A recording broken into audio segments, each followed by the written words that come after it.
วางกำลัง145สหายลงประจำอยู่แต่ละจุดที่มีการปรับเปลี่ยนทิศทางคาดว่า3เดือนต่อหน้าจะเริ่มปรับใหม่ต่อผู้ล่วงละเมิดทานพันโทสังคมพมราชหัวหน้าแผนกตำรวจจราจรนครหลวงเวียงจันทน์ให้สัมภาษณ์ต่อหนังสือพิมพ์ข่าวสารประเทศลาวในวันที่28กุมภาพันธ์2026ว่า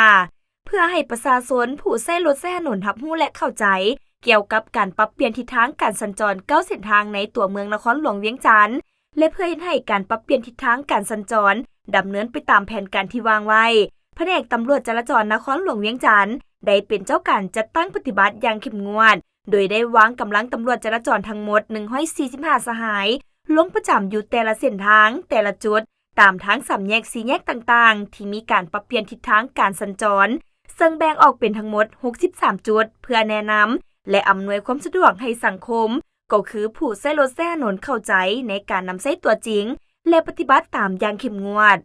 สำหรับการจัดตั้งปฏิบัติเวียกงานโฆษณาให้คำแนะนำแก่ประชาชนผู้ใช้รถใช้ถนนแม้นจะจัดตั้งปฏิบัติโดยบ่มีกำหนดเวลาจนกว่าประชาชนในนครหลวงเวียงจันทน์ก็คือผู้ใช้รถใช้ถนนจะรับรู้และเข้าใจ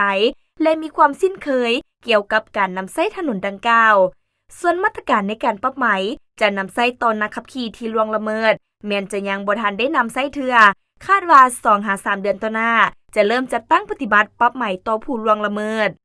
โอกาสนี้ทานพันโทสังคมพมราชยังได้เรียกร้องให้มวลชนผู้ใช้รถใช้ถนนเอาใจใส่ปฏิบัติตามแจ้งการคำแนะนำต่างๆและปฏิบัติตามระเบียบการสัญจรปฏิบัติตามป้ายสัญจรสัญลักษณ์การสัญจรที่ได้ปักหมายและแต้มไว้ตามเส้นทางอย่างเข้มงวดเพื่อรับประกันเฮ็ดให้การเปลี่ยนทิศทางการสัญจรครั้งนี้เป็นไปตามแผนที่ได้กำหนดไว้